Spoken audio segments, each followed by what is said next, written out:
यत्संकल्पात् पतितपनो वातिवात समिन्दे वह निर्धत्ते धरणिरुदधी लंघते नैव वेलां सोऽयं श्रीमान् निखिल जगताम् अंतरात्मावतीर्णो धर्मं रक्षन् दिशतु कुशलम् स्वामिनारायणो नः यदरोमविवरेलीना अंडाना तदक्षरं गुणातीतं नमाम्यहम्। भगवते श्री स्वामिनारायणाय नमो नमः। श्री अक्षर पुरुषोत्तमाभ्यां नमो नमः। श्री गुणातीतानंद स्वामी महाराजाय नमो नमः। श्री भगत जी महाराजाय नमो नमः। श्री शास्त्री जी महाराजाय नमो नमः। श्री योगी जी महाराजाय नमो नमः। श्री प्रमुख स्वामी महाराजाय नमो नमः। श्री महंत स्वामी महाराजाय नमो।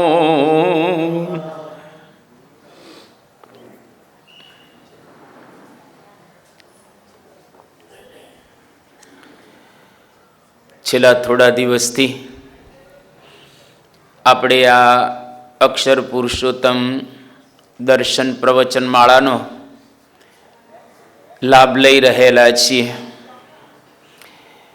ગઈકાલે આપણે છેલ્લે એવી વાત કરેલી હતી કે આ જીવાત્મા સ્થૂળ, સૂક્ષ્મ અને કારણ આ ત્રણે ત્રણ દેહથી અળગ રહેલો છે, જુદો રહેલો છે. ભગવાને આ જીવાત્માને શરીર આપ્યું, પ્રાણ આપ્યા, ઇન્દ્રિયો અંતઃકરણ આપ્યા. એટલા માટે ભગવાને આ બધું આપણને આપ્યું. ભાગવતની અંદર સુંદર આ વાત કરવામાં આવેલી છે. બુદ્ધિ ઇન્દ્રિય મનઃ પ્રાણાન જનાનામ અસૃજત પ્રભુ માત્રાર્થંચ ભવાર્થંચ હ્યાત્મને કલ્પનાય ચ. એટલે કે ભગવાને આપણને શરીર, પ્રાણ, ઇન્દ્રિયો, અંતઃકરણ વગેરે આપ્યા છે. એના ચાર ઉપયોગ રહેલા છે. ચાર હેતુ માટે ભગવાને આપણને આ બધું આપ્યું છે. કયા ચાર હેતુ? માત્રાર્થંચ ભવાર્થંચ આત્મને અકલ્પનાય. એટલે કે આ જીવ જન્મ ધારણ કરી શકે. જો જીવને શરીર ન હોય તો જીવ જન્મ ધારણ કરી શકતો નથી. પહેલું, જન્મ ધારણ કરી લઈએ એટલું અગત્યનું નથી, પરંતુ વિષયોનો ઉપભોગ કરવો હોય તો શરીર જોઈએ, ઇન્દ્રિયો જોઈએ, અંતઃકરણ જોઈએ. એ સિવાય આપણે વિષયનો ઉપભોગ ન કરી શકીએ. આ બીજો હેતુ. આત્મને કલ્પનાય છે. અને ત્રીજો હેતુ, આ જીવને લોકાંતરની અંદર ગતિ કરવી હોય, એક લોકમાંથી બીજા લોકની અંદર જવું હોય, એક સ્થાનેથી બીજા સ્થાને જવું હોય તો શરીર જોઈએ. શરીર વગર જીવાત્મા એમને એમ ગતિ ન કરી શકે. લોકાંતરની અંદર ગતિ કરવા માટે એને શરીર જોઈએ. અને ચોથું, મોક્ષ માટે. આપણે બધા થોડા દિવસથી આ સાંભળીએ છીએ આપણે બધા મોક્ષ માટે, આપણે આત્યંતિક કલ્યાણ કરવું છે, એના માટે આ પ્રવચન માળા સાંભળી રહેલા છીએ. જો મોક્ષ ન થાય અને બીજું બધું જ થઈ જાય, એનો મતલબ એવો થયો કે કાંઈ થયું નથી. ઠેર ના ઠેર ત્યાંના ત્યાં જ આપણે ઉભેલા છીએ. એટલે મોક્ષ કરવો એ આ મનુષ્ય જીવનનું પરમ અને ચરમ લક્ષ્ય રહેલું છે. ધંધા, નોકરી, કામ આ બધાના જુદા જુદા હોય છે. કોઈ સંડાસ બાથરૂમ સાફ કરે એ એનું કામ છે. કોઈ મિનિસ્ટર થઈ અને સમાજનું હિત કરે એ એનું કામ રહેલું છે. કોઈ સાધુ થઈ અને સમાજની સેવા કરે એ એનું કામ રહેલું છે. કોઈ ડોક્ટર હોય અને હોસ્પિટલની અંદર ઓપરેશન કરે એ એનું કામ રહેલું છે. દરેકના કામ ધંધા જુદા જુદા છે, પરંતુ આપણા બધાનું જો મૂળ લક્ષ્ય હોય તો એ મોક્ષ કરવો એ રહેલું છે. આ તમામ વર્ગ માટે, દુનિયાના તમામ લોકોને માટે, 8 અબજની વસ્તી છે એ બધાને માટે આ સરખો એક વિચાર રહેલો છે. હવે એની અંદર ગઈકાલે આપણે એ વાત સાંભળી ચૂક્યા કે આ જીવાત્મા 3 શરીરથી જુદો છે. અંતઃકરણની વાતો આજે આપણે સાંભળવા જઈ રહેલા છીએ. ઇન્દ્રિયોથી જુદો છે, ઇન્દ્રિયોના દેવતાથી જુદો છે, પ્રાણથી જુદો છે, આટલું આપણે સાંભળી ચૂકેલા છીએ. હવે 4 અંતઃકરણથી પણ જુદો છે આ જીવાત્મા. આ પૂર્વ ભૂમિકા. 4 આપણા અંતઃકરણ છે. અંતઃકરણ અર્થાત અંતઃ એટલે અંદર અને કરણ એટલે સાધન. બરાબર યાદ રાખજો. અંતઃકરણ એટલે અંદરનું સાધન. બોલો, અંતઃકરણ એટલે અંદરનું સાધન, બહારનું સાધન નથી, જે દેખાતું નથી અને આપણને ક્યાં હોય એ ખબર પણ નથી. પણ અંદર એક ભગવાને આપણને સાધન આપેલું છે. આ સાધન દ્વારા આત્માએ પોતાનું લક્ષ્ય સિદ્ધ કરવાનું છે. પોતાનું લક્ષ્ય છે ભગવાનને મેળવવા. તે હવે આ લક્ષ્યને સિદ્ધ કરવા માટે ભગવાને બહુ સુંદર અંદર એક સાધન આપણને આપ્યું. હવે એક સાધન છે અંતઃકરણ, પણ એ કામ 4 કરે છે. કોઈ એક જ વ્યક્તિ હોય 4 કામ કરી શકે, 4ની 50 કામ કરી શકે. એવી જ રીતે ભગવાને આપણને એક સાધન આપ્યું, અંતઃકરણ, અંદરનું સાધન. એના દ્વારા એ 4 કામ આપણા થાય છે. સૌથી પહેલા મન, બુદ્ધિ, ચિત્ત અને અહંકાર. આ 4 અંતઃકરણના જુદા જુદા ભાગ રહેલા છે. જ્યારે મનન કરે ત્યારે એ જ સાધનને મન કહેવાય. જ્યારે નિશ્ચય કરે કે સંશય કરે ત્યારે એ જ સાધનને બુદ્ધિ કહેવાય. જ્યારે ચિંતવન કરે ત્યારે એ જ સાધનને ચિત્ત કહેવાય. અને જ્યારે હું ભાવ અંદર આવે ત્યારે એ જ સાધનને અહંકાર કહેવાય. હવે 4ને વ્યવસ્થિત રીતે આપણે સમજવાનો પ્રારંભ કરીએ. સૌથી પહેલા મન. મહારાજે પ્રથમના 12મા વચનામૃતની અંદર વાત કરી છે. આપણે એક વખત પ્રથમનું 12મું વચનામૃત એનું નિરૂપણ સાંભળી ચૂકેલા છીએ. 12ની અંદર વાત કરી કે સ્ત્રીયાદિક પદાર્થની જે સમગ્ર કામના, એની ઉત્પત્તિનું ક્ષેત્ર છે મન. ક્ષેત્ર અર્થાત ખેતર.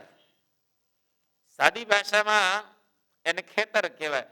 જેમ ખેતરની અંદર બધું ઉત્પન્ન થાય, એવી જ રીતે આપણા મનની અંદર પણ સ્ત્રીયાદિક પદાર્થની ઈચ્છા, કામના ઉત્પન્ન થાય છે. જેની અંદર સંકલ્પ અને વિકલ્પ થયા કરે. આખો દિવસ 1 સેકન્ડ પણ મન ક્યારેય શાંત થતું નથી. જ્યારે આપણે સૂઈએ ત્યારે શાંત થાય. આપણી જેટલી ઇન્દ્રિયો છે 10 એનું નિયંત્રણ કરનારું કોણ છે? મન. હવે કામના કે ઈચ્છા કે વાસના એ આપણા મનની અંદર ઉત્પન્ન આખો દિવસ થયા જ કરે છે. વિવિધ પ્રકારના સંકલ્પ વિકલ્પ આપણને ઉઠ્યા જ રાખે છે. એ સંકલ્પ વિકલ્પ શાંત થતા નથી. એને શાંત કરવા માટે આજે આપણે થોડી વાત પણ કરીશું. જ્યાં સુધી માણસ જાગ્રત હોય ત્યાં સુધી આ પ્રમાણે સંકલ્પ વિકલ્પ, આમ કરું તેમ કરું, ફલાણું ઢીકડું એ મનમાં કર્યા જ રાખે. અને આપણી 10 ઇન્દ્રિયો એનું સંચાલન કરનારું પણ આ મન રહેલું છે. એટલે હવે એટલું યાદ રાખો, ઇન્દ્રિયોને જીતતા પહેલા મનને જીતી લેવું. આપણે આ સીધી સાધના કહેવાય. ઇન્દ્રિયોને જીતવાનો પ્રયત્ન કરવા કરતા મનને જીતવાનો વધારે પ્રયત્ન કરવો. અંદરની સ્વિચ ઓફ થઈ જાય તો બહારનું બધું જ બંધ થઈ જાય. મેઇન સ્વિચ બંધ થઈ જાય તો ટીવી બંધ થઈ જાય, ફ્રીજે બંધ થઈ જાય, જે કંઈ એની સાથે જોડાયેલું હોય તમામ બંધ થઈ જાય. મીટરમાંથી જે મેઇન સ્વિચ આવતી હોય એને તમે બંધ કરી દો તો ઘરમાં બધા સાધનો બંધ થઈ જાય. એટલે ઇન્દ્રિયો જે આપણી રહેલી છે એની મેઇન સ્વિચ એટલે મન છે. જો મનને આપણે વશ કરી લઈએ તો તમામ ઇન્દ્રિયો વશ થઈ જાય. પણ મન એટલું ચંચળ છે કે ન પૂછો વાત. ચંચલમ હિ મનઃ કૃષ્ણ પ્રમાથી બલવત દૃઢમ તસ્યાહમ નિગ્રહમ મન્યે વાયોરીવસુ દુષ્કરમ. જેવી રીતે પવનને પકડી શકાતો નથી, આમ પવનને થોડો પકડી શકાય, એવી જ રીતે મનને પકડવું અતિશય અઘરું રહેલું છે. પણ મન પકડાય છે, ચોક્કસ પકડાય છે. મારી સાથે બરાબર એ રહેજો તો તમને આ ખ્યાલ આવશે. એટલે મનને પકડવું એટલે શું? તો પેલું મનને સમજવું. કૃષ્ણ ભગવાને અર્જુનને વાત કરી કે અભ્યાસેન તુ કૌંતેય વૈરાગ્યેણ ચ ગૃહ્યતે. અભ્યાસ અને વૈરાગ્ય આ બે દ્વારા મન પકડાય છે, મન વશ થાય છે. અભ્યાસ એટલે શું? કોઈ પણ વસ્તુને વારે વારે કરવું એને કહેવાય અભ્યાસ. વારે વારે એને કર્યા રાખવું. એટલે કે મનની અંદર આપણે જે કંઈ સંકલ્પ વિકલ્પ થતા હોય એ વારે વારે એવો વિચાર કરવો કે હું મન નથી, હું મન નથી, હું મન નથી. જો વારે વારે વિચાર કરીશું તો એક સમય એવો આવશે મન પકડાશે. એક વખત યોગી બાપાને પૂછ્યું કે બાપા તમને સંકલ્પ વિકલ્પ થાય? ત્યારે યોગી બાપા કે મન હોય તો સંકલ્પ વિકલ્પ થાય ને. મન તો એનું હતું જ પણ એને વશ કરી લીધું. એટલે આ મન એક અંતઃકરણ છે, એને પકડવા માટે અભ્યાસ કરવો. મન એક સાધન છે અને હું સાધ્ય છું. હું એટલે આત્મા. એ સાધન દ્વારા મને મારા સ્વરૂપનું જ્ઞાન થવું જોઈએ. મન સાધન છે અને સાધ્ય પરમાત્મા રહેલા છે. આને પણ બરાબર રીતે સમજ. મારે પરમાત્માની પાસે પહોંચવાનું છે. મન પર ઘણું ઘણું લખાયેલું છે, આપણે એની વાત અત્યારે કરતા નથી. લગભગ એક રૂમ ભરે એટલે પુસ્તકો લખાયેલા છે. લખનારને ખબર નહીં હોય શું ચાલે છે, અને જે વાંચતા હશે એને પણ કેટલું પકડાતું હશે ભગવાન જાણે. પણ આ પ્રકારે મનની વાતો લખવામાં આવેલી છે. મનના સંકલ્પ વિકલ્પને વાંચવા આપણે થોડી વાર બેસશું તો વંચાશે, ચોક્કસ વંચાશે. એવું નથી કે નહીં વંચાય. અને એને સમજવાનો થોડો થોડો પ્રયત્ન કરીશું તો કામના જેટલા વિચારો હશે એટલાને લઈ લેશું અને નકામા હશે એને જવા દેશું. ધીરે ધીરે કરતા કરતા એક સમય એવો આવશે કે એ બધું કામનું જ રહેશે અને નકામું બધું ધીરે ધીરે જતું રહેશે. અને નકામું બધું જતું રહેશે એટલે મન થશે શાંત. અને મન કોઈ દિવસ ખોટા વિચારો પછી કરી શકશે નહીં. ખોટા વિચારો બંધ થઈ જાય ત્યારે સમજવો કે ધીરે ધીરે આપણું મન હવે આપણને વશ થઈ રહેલું છે. એટલે એક અંતઃકરણ, અંતઃ એટલે અંદર અને કરણ એટલે અંદરનું સાધન એટલે અંતઃકરણ, બરાબર. એમાંનું એક ભાગ એટલે આપણે મન કહીએ, એક સાધનની વૃત્તિ જે સંકલ્પ વિકલ્પ કર્યા રાખે છે એને મન નામ આપવામાં આવેલું છે, આપેલું. હવે બીજું કયું આવે? બુદ્ધિ. મન બુદ્ધિ એ જ સાધન, બીજું નથી.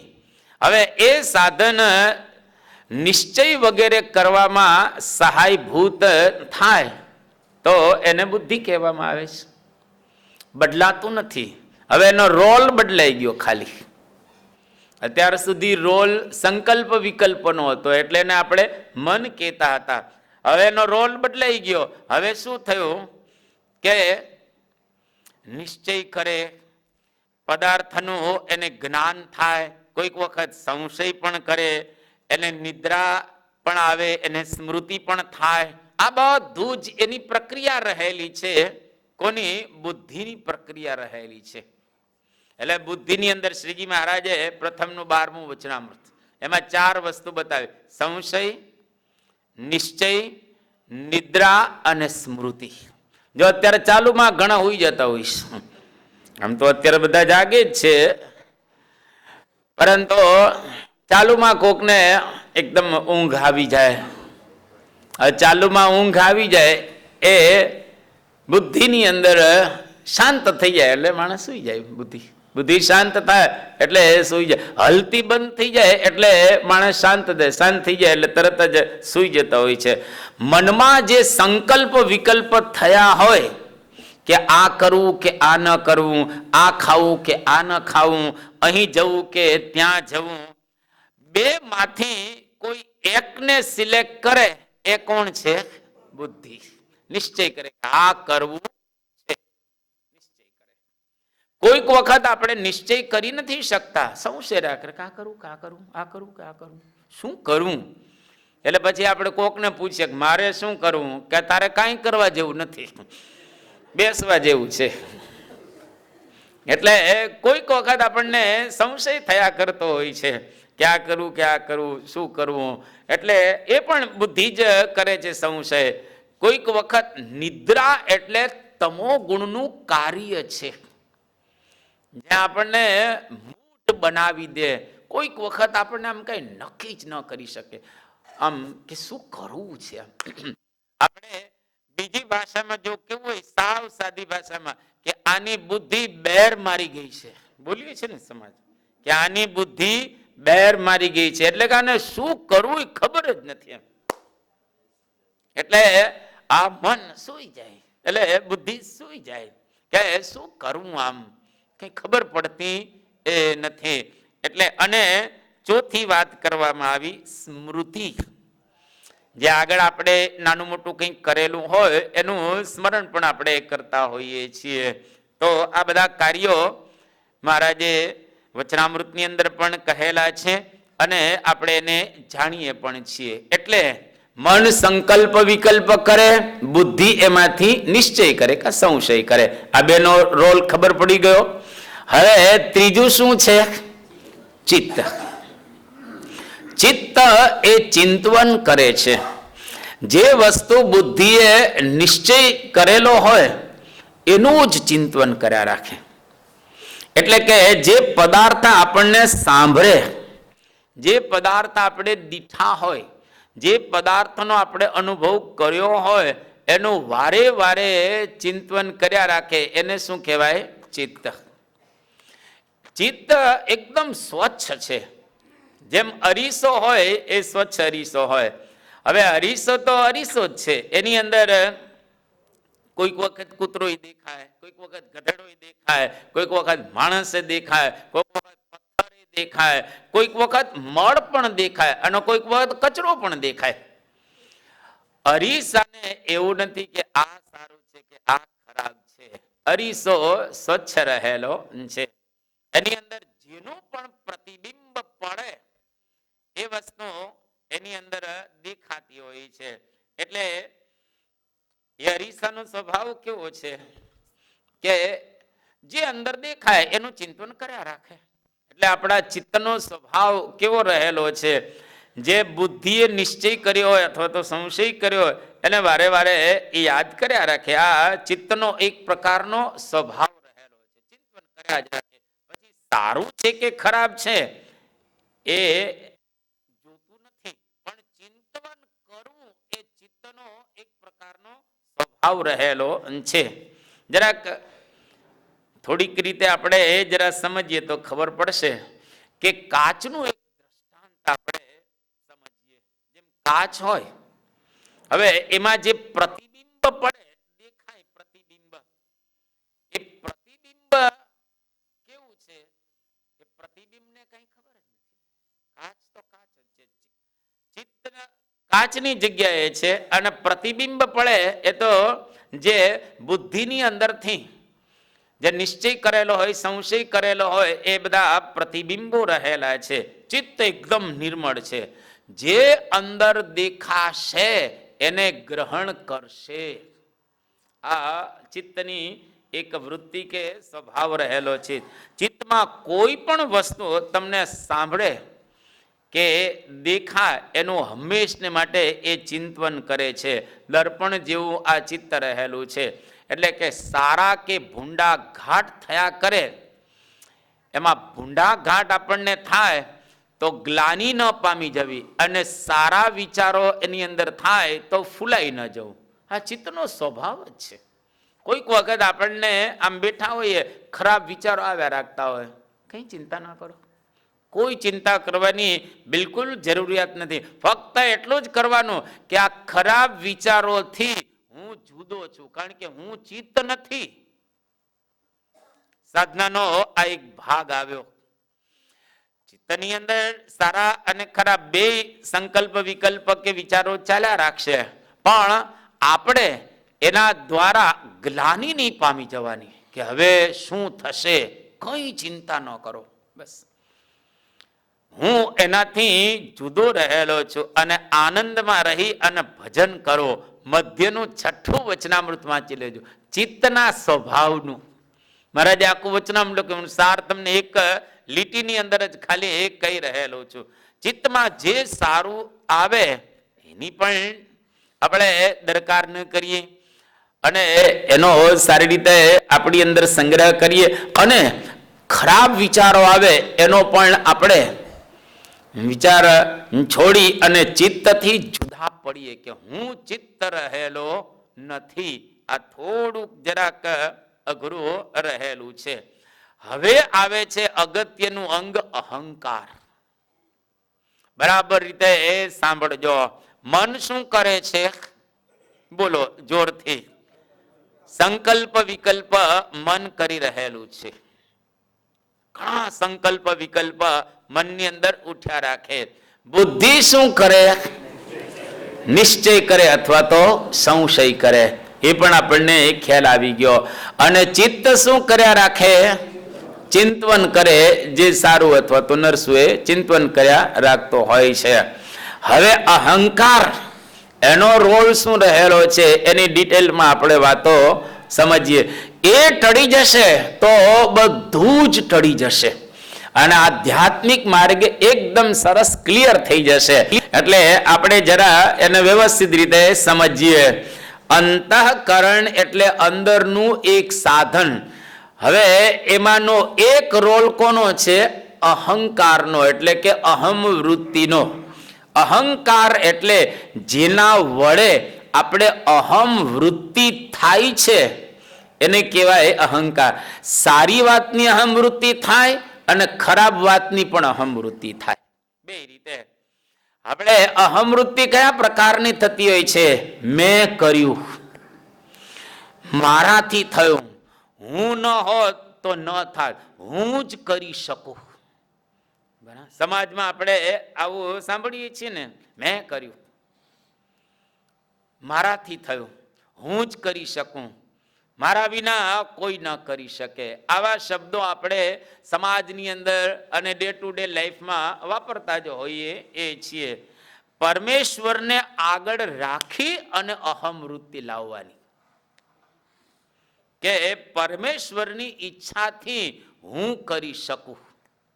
બસ હું કરી શકું એવું નહીં, પણ પરમેશ્વરની ઈચ્છાથી કરી શકું. મેં જ કર્યું છે, મારા વિના ન થાય, એ પ્રકારની વૃત્તિનો ત્યાગ કરી દેવાનો. આ સાધનાનો ભાગ આવી ગયો. પરમેશ્વરની મરજીથી હું કરી શક્યો, બાકી મારાથી થાત નહીં. ત્રીજી વાત, પરમેશ્વરની ઈચ્છાથી હું કરી શકીશ ભવિષ્યની અંદર, તો ધીરે ધીરે ધીરે ધીરે અહંકાર ઓછો થાય. ગીતાની અંદર બહુ સુંદર દ્રષ્ટાંત આના સંદર્ભમાં આપ્યું અને ખરેખર સમજવા જેવું. એકદમ સાથે રહેજો, બરાબર. ગીતા તમને બધાને ખ્યાલ છે, બરાબર. તમે કદાચ વાંચી હશે અથવા તો નહીં વાંચી. જેને ગીતા વાંચી ઊંચી આંગળી કરો. અડધા રહેલા છે, તો બાકીના જે અડધા છે ને એને વિનંતી કે એક વખત ગીતા વાંચી લેજો. 700 શ્લોકની ગીતા છે. ગુજરાતીમાંય મળે છે ને હિન્દીમાંય મળે છે ને અંગ્રેજી તમને આવડते તો અંગ્રેજીમાંય મળે છે. એટલે એક વખત તમે વાંચી લેજો, કારણ કે વચનામૃતની અંદર શ્રીજી મહારાજે ઘણા બધા રેફરન્સ ગીતાના આપેલા છે. એટલે Gita is the most important scripture in Indian culture, આપણે કહીએ તેવું કહી શકીએ. એટલે આ બહુ જ સારો અને સુંદર ગ્રંથ રહેલો છે, મહારાજે પ્રમાણભૂત કરેલો છે. અને બધા જ હિન્દુઓ સામાન્ય રીતે એ વાંચતા હોય છે. હવે ગીતાની અંદર આપણે જાણીએ છીએ મહાભારતનું યુદ્ધ થયું, અહંકારની વાતો સાંભળીએ છીએ. મહાભારતનું યુદ્ધ થાય છે. પ્રારંભની અંદર કૃષ્ણ ભગવાન અર્જુનના રથ ઉપર બેઠા છે. ભગવાન એના સારથી હતા. અર્જુન કૃષ્ણ ભગવાનને શું કહે છે? ઋષિકેશમ તદા વાક્યમ ઇદમ આહ મહીપતે સેનયોઃ ઉભયોઃ મધ્યે રથમ સ્થાપય મેચ્યુત. હે અચ્યુત, બે સેનાની વચ્ચે તમે મારો રથ ઊભો રાખો. કોણ કહે છે? અર્જુન. કૃષ્ણ ભગવાન રથને લઈ જાય છે તો અર્જુન શું કહે છે કે કેર મયા સહ યોદ્ધવ્યમ અસ્મિન રણ સમુદ્યમે. આ રણ સંગ્રામમાં હું જોઈ લઉં કે મારે કોની સાથે યુદ્ધ કરવાનું છે. મારો રથ તમે બે સેનાની વચ્ચે લઈ જાઓ. અર્જુનની અંદર અહંકાર થોડોક રહેલો છે. હું જોઈ લઉં. ઘણી વાર આપણે બોલતા હોય, હું જોઈ લઉં કે તમારો રથ ઊભો રાખો બે સેનાની વચ્ચે. અને અર્જુને રથ ઊભો રાખ્યો, એટલે કૃષ્ણ ભગવાને. એ વખતે દૃષ્ટવેવમ સ્વજનમ કૃષ્ણ યુયુત્સુમ સમુપસ્થિતમ સિદંતી મમ ગાત્રાણી મુખંચ પરિશુષ્યતિ વેપતુશ્ચ શરીરે મેં રોમહર્ષશ્ચ જાયતે ગાંડીવમ સ્રંસતે હસ્તાત ત્વક્ચૈવ પરિદહ્યતે ન ચ શક્નોમ્યવસ્થાતુમ ભ્રમતીવ ચ મે મનઃ. સરસ સમજવા જેવું.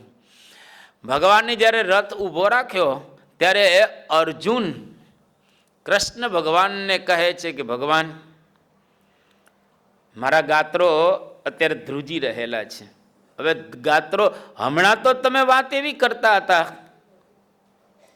હમણાં તો તમે એવું બોલતા હતા કે રથ ઊભો રાખો, હું જોઈ લઉં મારે કોની સાથે લડવાનું છે. અને એટલી વારમાં ગાત્રો પાછા ધ્રુજવા માંડી ગયા, મોઢું સુકાવા માંડી ગયું, વાળ ઊભા થવા માંડી ગયા, તમારા હાથમાંથી ગાંડી પડવા માંડી ગયું, સરવા માંડી ગયું. શું થયું? એના જોયું દ્રશ્ય તો અર્જુન એકદમ પેલું થઈ ગયો. હવે કૃષ્ણ ભગવાન, કારણ કે અર્જુને વાક્ય શું બોલ્યું? કેર મયા સહયોદ્ધવ્યમ અસ્મિન રણ સમુદ્યમે સેનયોઃ ઉભયોઃ મધ્ય રથમ સ્થાપય મેચ્યુત. બે સેનાની વચ્ચે ઊભો રાખો રથ, હું જોઈ લઉં. કારણ કે એને તાકાત હતી ગાંડીવની. જો સેજ અહંકાર આવ્યો અને સામે સ્વજનોને જોયા, કૃષ્ણ ભગવાન કહે છે કે ક્લેબ્યમાસ્મ ગમઃ પાર્થ નૈતત્વયી ઉપપદ્યતે ક્ષુદ્રમ હૃદય દૌર્બલ્યમ ત્યક્તોતિષ્ઠ પરંતપ. કે તું ઊભો થા, ઊભો થા. તારા હૃદયની દુર્બળતા છે એનો ત્યાગ કરી દે, અને તું તો ક્ષત્રિય બચ્ચો છે. અર્જુન કૃષ્ણ ભગવાનને કહે છે કે ભગવાન, મારી કોઈ તાકાત રહેલી નથી. હવે જે અર્જુન છે ને અહંકાર છોડે છે, અહંકાર છોડ્યો, તરત જ છોડે છે, જાજી વાર નથી લાગતી, તરત છોડે છે. અને શ્લોકે કેટલો અદ્ભુત છે, ન વાંચ્યો તો તમે વાંચી લેજો. કાર્પણ્ય દોષોપહત સ્વભાવ પૃચ્છામિ ત્વામ ધર્મ સમૂઢ ચેતા યશ્રેય સ્યાત નિશ્ચિતમ બ્રૂહિ તન્મે શિષ્યસ્તેહમ સાધિમામ ત્વામ પ્રપન્નમ. હવે આ અગત્યનું રહેલું છે. આપણે અહંકારની વાતો સાંભળી રહેલા છીએ. ભગવાનને શું કહે છે? કાર્પણ્ય દોષોપહત સ્વભાવ. કાર્પણ્ય દોષ એટલે કૃપણતા રૂપી દોષથી ઉપહત સ્વભાવ.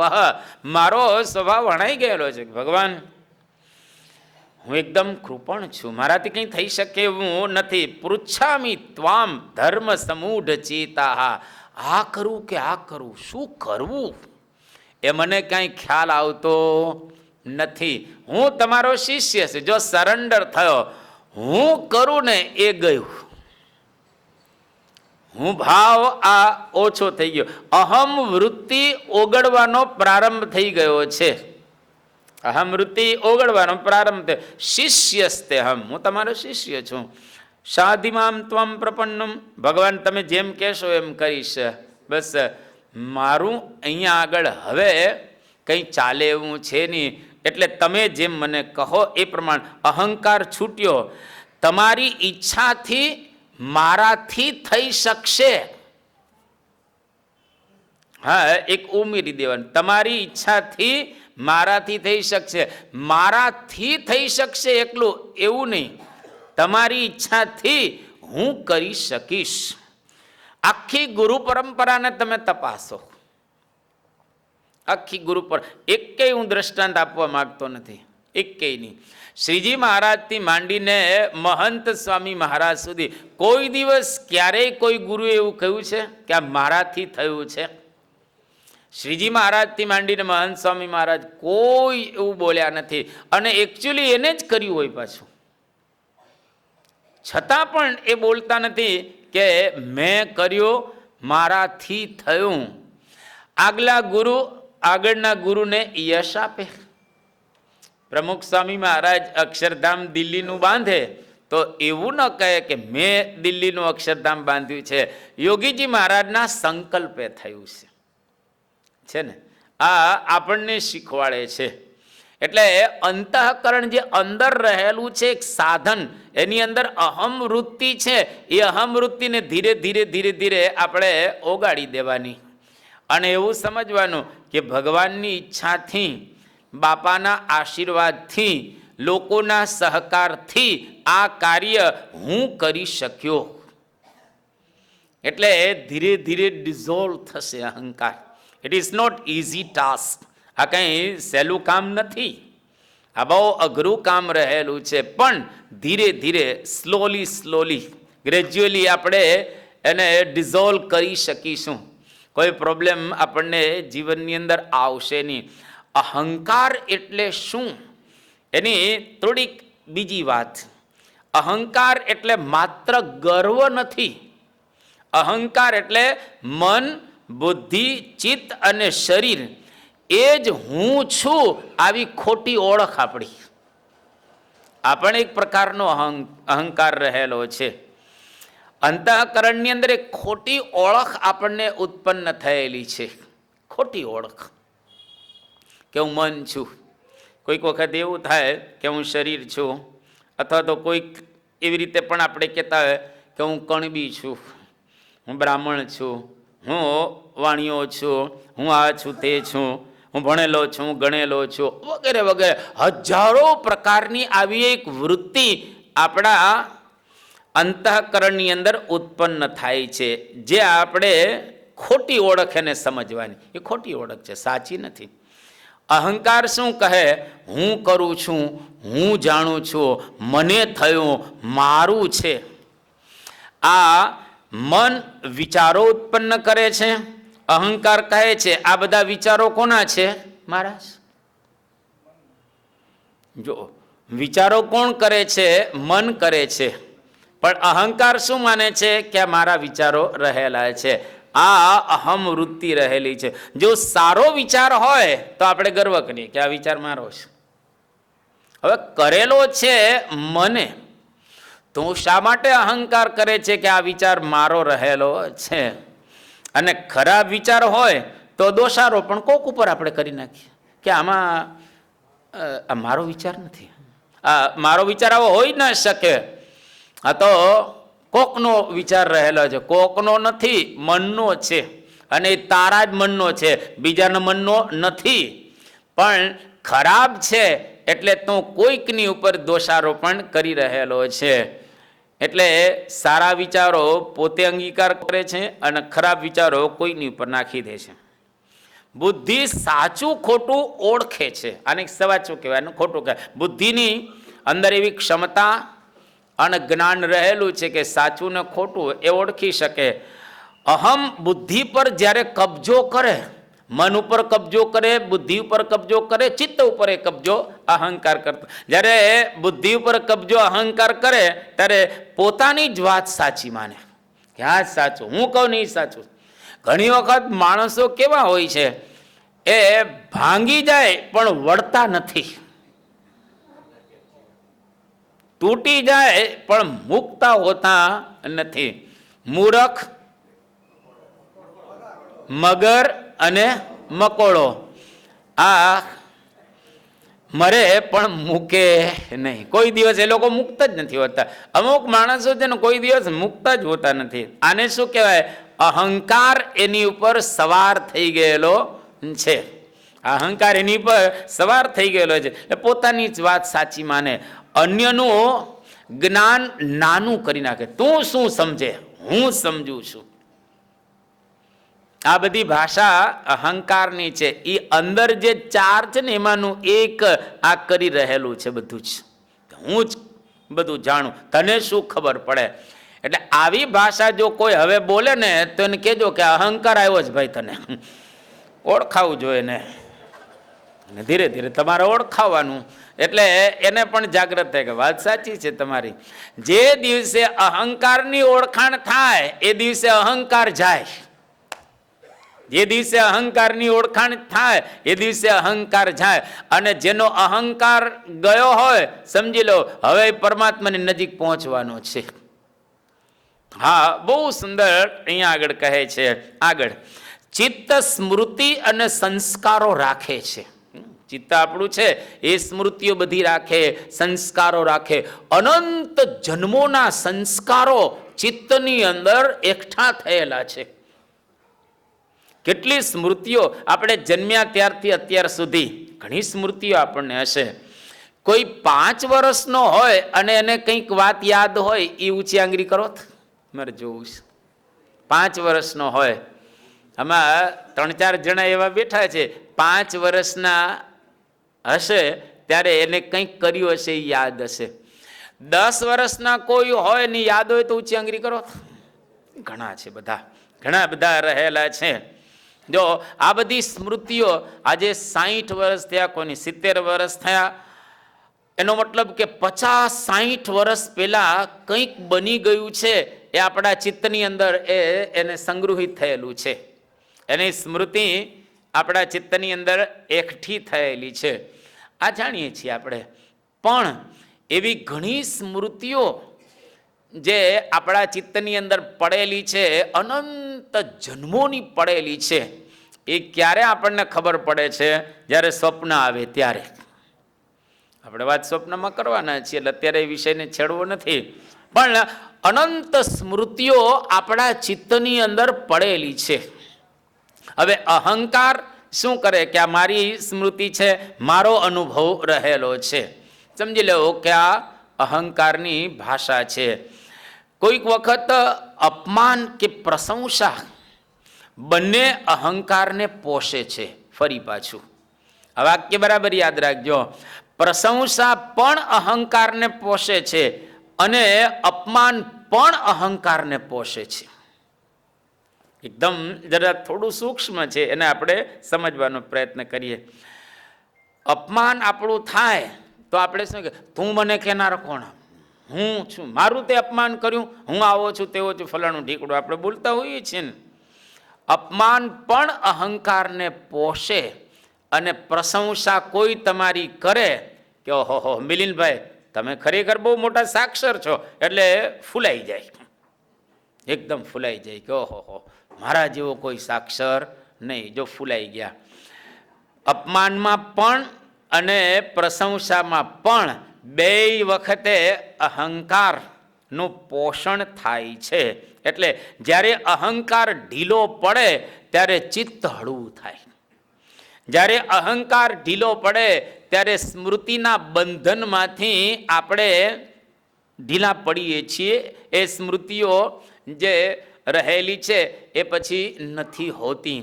એટલે ધીરે ધીરે અહંકારને ઢીલો કરવો. અહંકારનું સૂક્ષ્મ સ્વરૂપ એકદમ, જે શ્રીજી મહારાજે પ્રથમના 56મા વચનામૃતમાં કહ્યું છે, ઘણા બધા શાસ્ત્રોમાં એની વાત કરેલી છે. અહીંયા આગળ એની આપણે થોડી ચર્ચા કરીએ.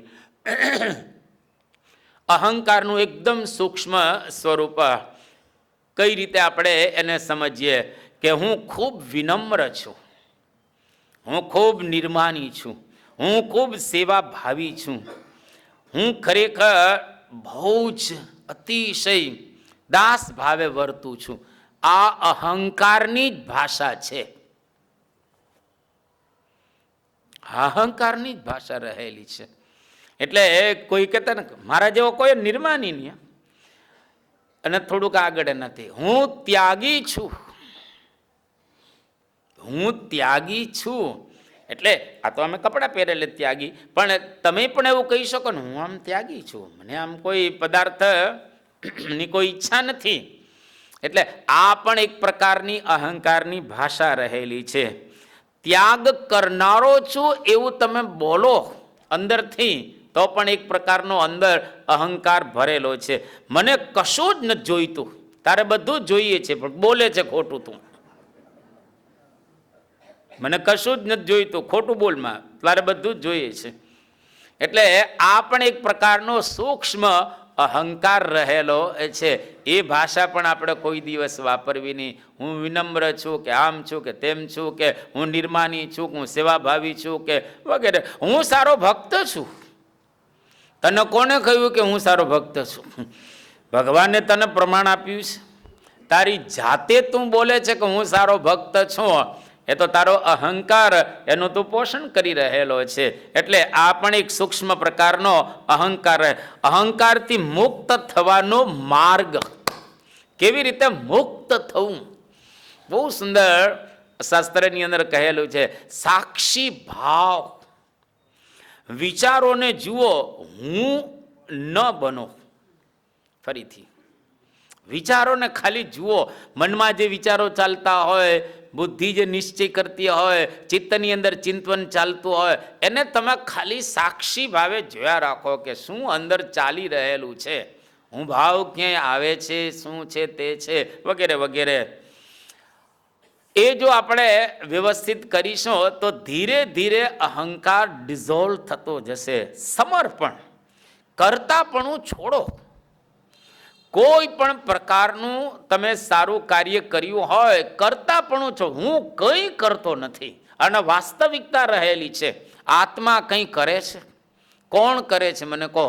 શરીર કરે છે, પ્રાણ કરે છે, ઇન્દ્રિયો કરે છે, ઇન્દ્રિયોના દેવતા કરે છે, અંતઃકરણ એમાંનું એક અહંકાર એ આપણે જાણીએ છીએ. આત્મા કરી રહેલો છે, હું કાંઈ કરતો નથી. આત્માની અંદર રહેલા પરમાત્મા એ કરે છે, પણ હું કાંઈ કરતો નથી. આવો ભાવ ધીરે ધીરે આપણે કેળવવો. એટલે કે કરતાપણાનું અભિમાન છોડવાનું. અને વિનમ્રતા, જાણીને ન જાણવાની તૈયારી રાખો. હા, એક જરાક પેલા કહીએ ને સૂફી સંતો ઘણી વખત એવી ભાષામાં બોલે ને કે જરા સમજવું અઘરું પડતું હોય છે. કારણ કે ડાયરેક્ટ એના અર્થ ન થાય, એનો વ્યંગ્યાર્થ, ભાવાર્થ, ગુઢાર્થ, રહસ્યાર્થ એને જરા જાણવો એ પડે. જાણીને ન જાણવાની તૈયારી રાખવાની. આપણે જાણતા હોઈએ છતાં પણ એવું સમજવાનું હું નથી જાણતો. એ કઈ રીતે થઈ શકે? જાણીને ન જાણવાની એક તૈયારી રાખવી. સારાંશ રીતે જો કેવું હોય તો બરાબર રીતે સાંભળજો. હવે ટટ્ટાર થઈને જરાક ટટ્ટાર બેસો બધા, એકદમ ટટ્ટાર આપણે થઈ, કારણ કે હા ચારે ચારને વ્યવસ્થિત સમજવા છે અને ચાર સમજાઈ જશે. બધું મોટા ભાગનું સમજાઈ ગયું. બધું જ આધ્યાત્મિક માર્ગમાં મોટા ભાગનું આપણને સમજાઈ ગયું. હવે વચનામૃત વાંચશો તમને ખબર પડશે મહારાજે કેટલું એક વચનામૃતની અંદર આનું નિરૂપણ સુંદર રીતે કરેલું છે. અને વચનામૃત એપ્લિકેશનની અંદર પણ સુંદર રીતે આની છણાવટ કરેલી છે. તો મન શું કરે છે? સંકલ્પ વિકલ્પ કરે છે મન, બરાબર છે. બુદ્ધિ શું કરી રહેલી છે? નિશ્ચય કે સંશય કરી રહેલી. ચિત્ત શું કરે છે? ચિંતન કરે છે. અને અહંકાર શું કરે છે? કે હું કરી રહ્યો છું. અહમ વૃત્તિ એની અંદર રહેલી છે. એને ધીરે ધીરે આપણે છોડવાની એ રહે છે. એટલે હું ઢીલો પાડવાનો, અને હું ઢીલો પડે ત્યારે સાચું સ્વરૂપ આપણું પ્રગટે છે. ત્યાં સુધી સાચું સ્વરૂપ પ્રગટતું નથી. જો એક શેર યાદ આવ્યો, સરસ શેર છે. જલા દે अपनी हस्ती को अगर कुछ मर्तबा चाहे दाना खाक में मिलकर गुल एक गुलजार होता है. આઈને આડો પાડવાનો, આઈને આડો પાડવાનો. જલા દે अपनी हस्ती को अगर कुछ मर्तबा चाहे, તારે કંઈક તો મેળવવું હોય, તારે કંઈક પામવું હોય તો પોતાની જાતને ઓગાળી દે. અહમ જ્યાં સુધી ન ઓગળે ત્યાં સુધી કશું જ મળતું નથી. એટલે અહમને ઓગાળવો, આઈને આડો પાડવાનો. અને આ આડો પડી જાય ને તો એ પુલ થઈ જાય. આપણે નદીની અંદર એક વખતે કીડી આમ જતી હતી. એક મોટું આમ સાદી ભાષામાં કહીએ તો સાઠિકા જેવું લઈને જતી ત્યાં. અને રસ્તાની અંદર શું થયું કે નાનકડું ઝરણું આવ્યું. એટલે કીડીને માટે નાનું, એટલે એની રીતે આપણી રીતે ઝરણું નહીં પણ નાનું એમ. હવે ઓળંગી શકે એવી પરિસ્થિતિ હતી નહીં કીડીને. એટલે એને કીડીએ શું કર્યું, એ જે મોઢાની અંદર સાઠીકું કે જે કંઈ હતો એને આમ સામે આમ મૂક્યું આમ, અને બે બાજુ પુલ થઈ ગયો ને તમે એની ઉપર ચડીને સામે જતી રહી કીડી, અને પાછું પેલું લઈ લીધું. એટલે આઈને બસ આપણે પુલ બનાવી દેવાનો છે. આ પુલ બની જાય, આ નીચે પાડી દેવા, અને પુલ બનીને સામે કિનારે ભગવાન રહેલા તે પહોંચી જવાનું બસ. જે દિવસે આ આડો પડે ત્યારે સમજી લેવું કે સામો કિનારો આવી ગયો છે. ત્યાં સુધી સામો કિનારો આવ્યો નથી. એટલે જલા દે अपनी हस्ती को, કંઈક મેળવવું હોય તો કંઈક આપણે ગુમાવવું પડે.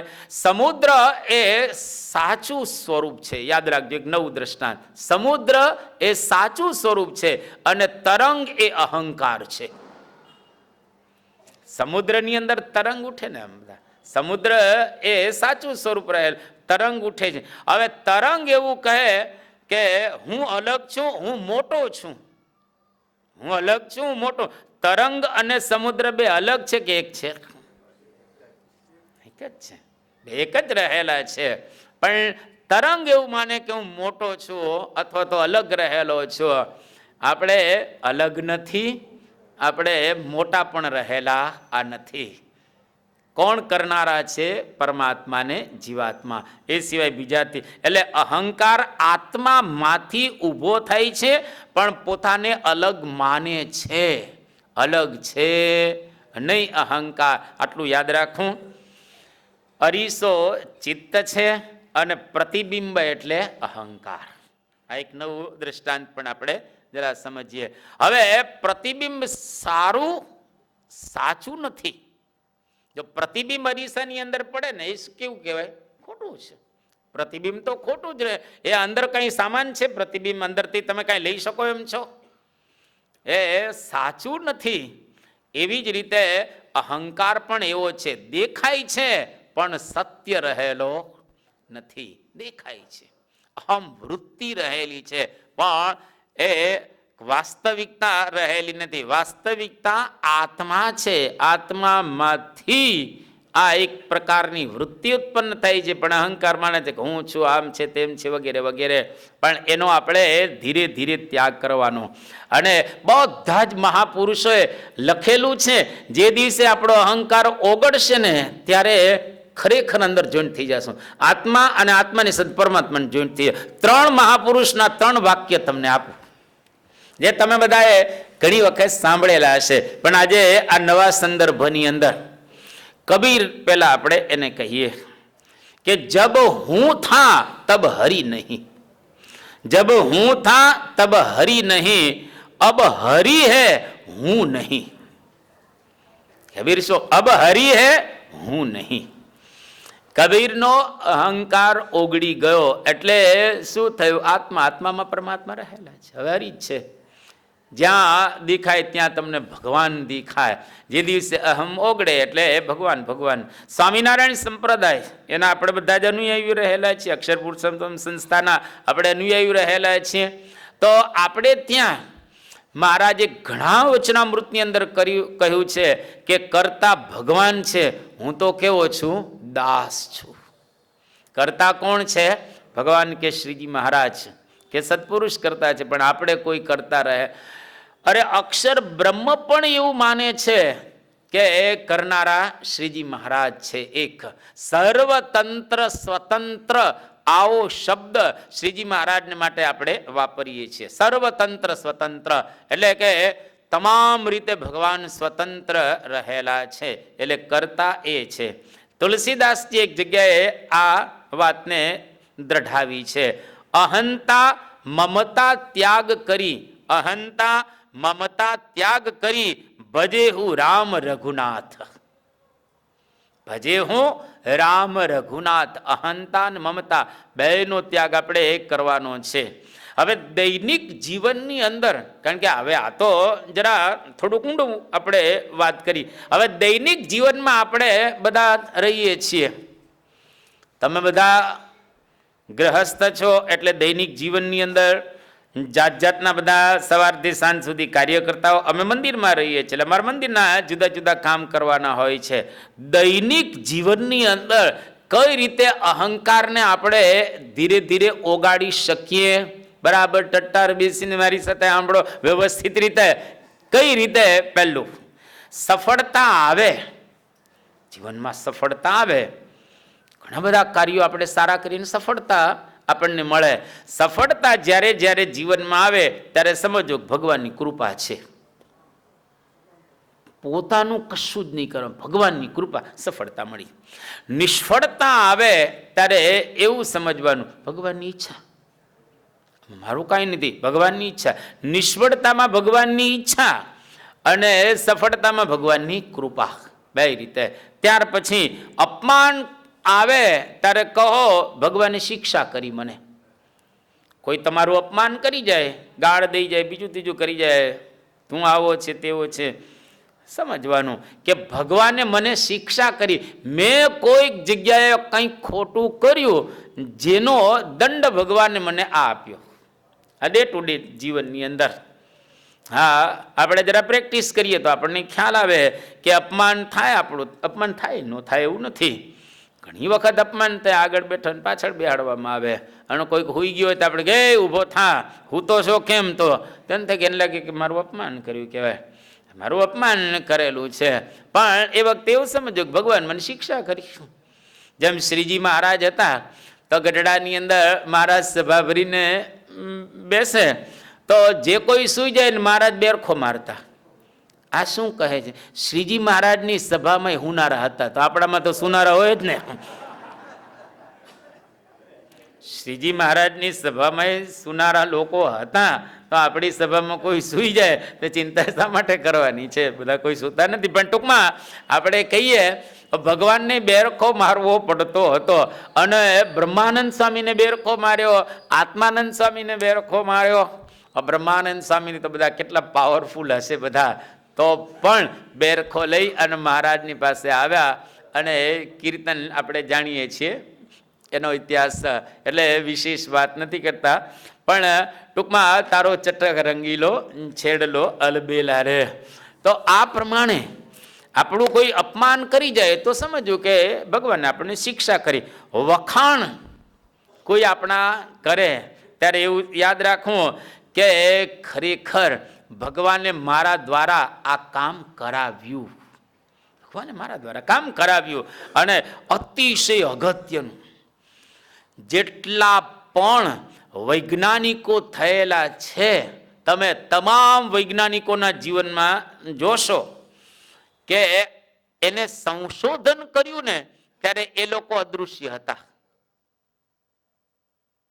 ફરીથી જરા સમજવા માટે, એ તમે આઈન્સ્ટાઈનને પૂછો કે પછી ન્યૂટનને પૂછો, એડિસનને પૂછો કે અન્ય કોઈ વૈજ્ઞાનિકને પૂછો, એ લોકોએ જેટલી શોધો કરીને એ વખતે એને એવું લાગ્યું છે કે આ મેં શોધ કરી નથી, પણ કોઈક મારી અંદર આવીને કરી ગયું.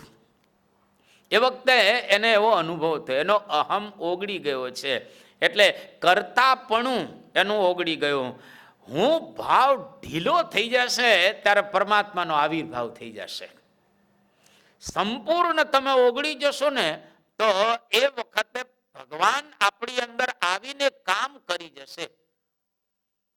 કેટલું અગત્યનું આ બતાવી રહેલું છે આ આપણું કે શાસ્ત્ર. એટલા માટે જેટલા મહાપુરુષો તમને જોવા મળશે એના દ્વારા સમાજની અંદર કેટલા સારા કાર્યો, આજે મહંત સ્વામી મહારાજ દ્વારા કેટલું સારું થઈ રહેલું છે. પણ ક્યારે એવું નથી માનતા કે મેં કર્યો, એની અંદર રહી અને ભગવાન કરી જાય છે.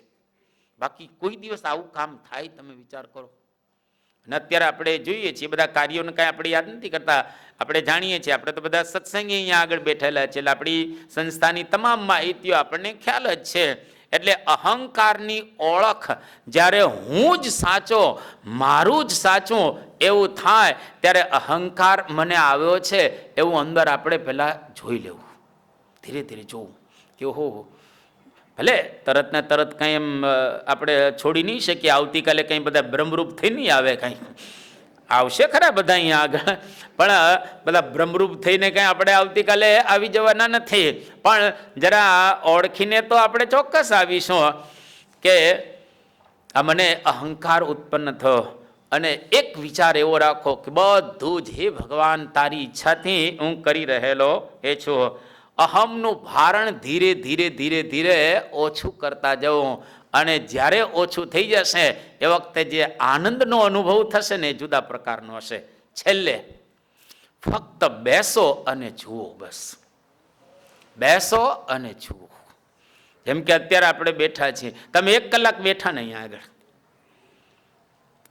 આગળ કોઈ પત્રિકા આપણે નથી છાપી, બરાબર છે? કોઈ પત્રિકા નથી છાપી. આપણે તો એટલું જ નક્કી કર્યું કે યોગી હોલમાં સભા થાય છે, એને બદલે આ હોલમાં સભા લઈ આવ્યા, એટલે જરા આમ સુખ આવે ને. યોગી હોલમાં આટલા બધા સમાઈ ન શકીએ, અહીંયા આગળ સારી રીતે આપણે બધા સમાઈ શકીએ છીએ. 1 કલાક તમે બેઠા અને 1 કલાકથી હું બોલી રહેલો છું. તો જેમ 1 કલાક તમે અત્યારે કંઈ કામ કરો છો, મને કહો, કોઈ તમારું ઘરનું તો કોઈ કામ કરતા નથી, ફક્ત તમે સાંભળવા સિવાય કાંઈ કામ કર્યું નથી. ધારો કે તમે ડૉક્ટરો, અત્યારે જો નિલેશભાઈ ડૉક્ટર છે, હવે 1 કલાકનું એ ઓપરેશન કરે તેને પૈસા મળે ને? 1 કલાકનું ઓપરેશન કરે, મને ખબર નથી કેટલા પૈસા મળે, પણ 5-10 હજાર તો મળી જાય. એટલા તો સ્વાભાવિક રીતે મળે ને, 5-10 હજાર તો મળી જાય મોટા ડૉક્ટર. 1 કલાક એને કોઈ ઓપરેશન કર્યા નથી અને બેઠા જ છે. 10,000 રૂપિયા છોડી અને અહીં શાંતિથી બેસી ગયા છે. ઘણા બિઝનેસમેન હોય 1 કલાક ધંધો છોડી નહીં બેસી ગયા છે શાંતિથી. તો કદાચ સંભવ છે કે એમાં લાખ રૂપિયાનો ફાયદો થવાનો હોય, આપણને ક્યાં ખ્યાલ છે. 1 કલાક કોઈ પણ પ્રકારના કામ ધંધા વગેરે છોડીને તમે બેસી ગયા અહીંયા આગળ મંદિરની અંદર, આ યજ્ઞ પુરુષ હોલની અંદર. હવે તમારા ઘરે અડધો કલાક બેસજો, બસ કોઈ કામ કરવાનું નહીં, કશું કાંઈ નહીં. ત્યાં હળવડ થશે, ત્યાં કોઈ નહીં બેસી શકે. અહીં ડાયા ડમરા થઈને બેસી ગયા. પણ ઘરે બેસો ને શાંતિથી, તમારી પાસે સોફા હોય તો સોફામાં જઈ પ્રેમથી પેલા ચા પી લો. જો તમે હોય તો, અથવા તો કોફી પી લો, બસ. તો ચા કે કોફીને પી અને શાંતિ સોફામાં બેસી જાઓ. સોફામાં બેસી અને વિચાર કરો કે મારું શરીર, મારા પ્રાણ, મારી ઇન્દ્રિયો, મારું અંતઃકરણ, એમાં મન, બુદ્ધિ, ચિત્ત ને અહંકાર, એની અંદર મારો આત્મા, આત્માની અંદર રહેલા પરમાત્મા. એટલે જરા વાંચવાનો જોવાનો થોડોક અભ્યાસ અડધો કલાક તો કરો. જેમ અહીંયા આગળ ઘણા સભામાં નથી આવેલો, ગઈકાલે આવ્યા છે, આજે નથી આવ્યા, અને આજે આવ્યા છે કદાચ કાલે ન આવે, બીજા પાછા આવે કે નક્કી નથી, પણ બદલાતું રહેતું હોય છે એ તંત્ર. એટલે અહંકાર દુશ્મન નથી, પણ ખોટી ઓળખ છે. આ સૂત્ર, અહંકાર આપણો દુશ્મન નથી, પણ ખોટી આપણી ઓળખ છે. સમજ આવે તો અહંકાર ઓગળી જાય, સમજ આવે તો અહંકાર ઓગળી જાય. અને છેલ્લું વાક્ય યાદ રાખવું, જ્યારે હું નાનો થાય છે ત્યારે આનંદ મોટો થાય છે. જ્યારે હું નાનો થાય ત્યારે આનંદ મોટો થાય. એટલે હંમેશા હુંને નાનો કરતા શીખવું, અને એક વખત હુંનો પણ નાશ કરીએ તો ખરેખર આત્માનું સ્વરૂપ અને પરમાત્માનું સ્વરૂપ આપણને વ્યવસ્થિત રીતે સમજાય. અને પછી એક પ્રકારનો એક અદ્ભુત આનંદ આવે. તો એવો આનંદ આપણે લૂંટી શકીએ. મન, બુદ્ધિ, ચિત્ત અને અહંકાર, આ ચારે ચારથી હું જુદો રહેલો છું. અને ચારે ચાર એના સ્વરૂપો આપણે સારી રીતે સમજ્યા. હવે પ્રેક્ટિસની અંદર લાવી અને એ પ્રમાણે આગળ વધી શકીએ. પ્રાર્થના શ્રી સ્વામિનારાયણ ભગવાનની. ગુણાતીતમ બ્રહ્મરૂપમ નિજાત્મન વિભાવ્ય દાસ ભાવેન સ્વામિનારાયણં ભજે શ્રીહરિમ સાક્ષરમ સર્વદેવેશ્વરમ ભક્તિધર્માત્મજમ દિવ્યરૂપમ પર શાંતિદમ મુક્તિદમ કામદમ કારણમ સ્વામિનારાયણમ નીલકંઠમ ભજે શ્રીહરિમ. બધા દૂરથી જ દર્શન કરી અને વિદાય લઈ શકશે. સર્વને જય સ્વામિનારાયણ.